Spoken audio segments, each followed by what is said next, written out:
Ako ay graduate ng Business Administration, major in Marketing. Ito po yung mga tatanong ko po sa'yo.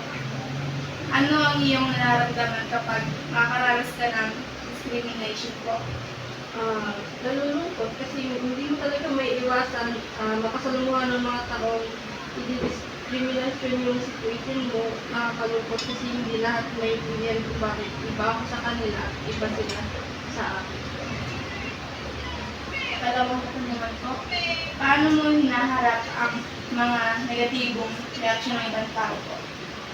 Pag-intindi, may punong pag-intindi. Ako na lang yung umintindi upang maiwasan yung mga taong negatibo, yung mga negatibo sa akin.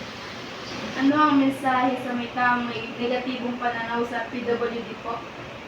Masasabi ko lang sana makita nila kung gaano kahirap pag sila na yung sa sitwasyon ko bilang PWD.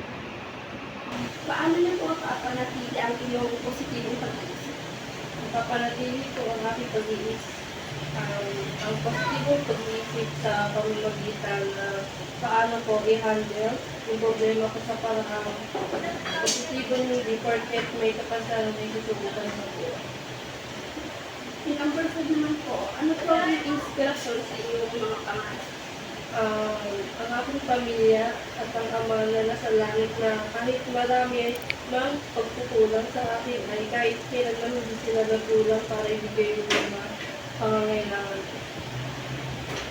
Yung huling katanungan po is, paano niyo po hinaharap ang mga pagsubok sa iyong nilalaman?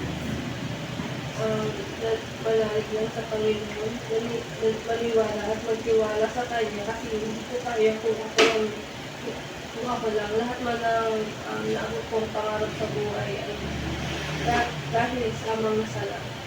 Maraming salamat po. Thank you.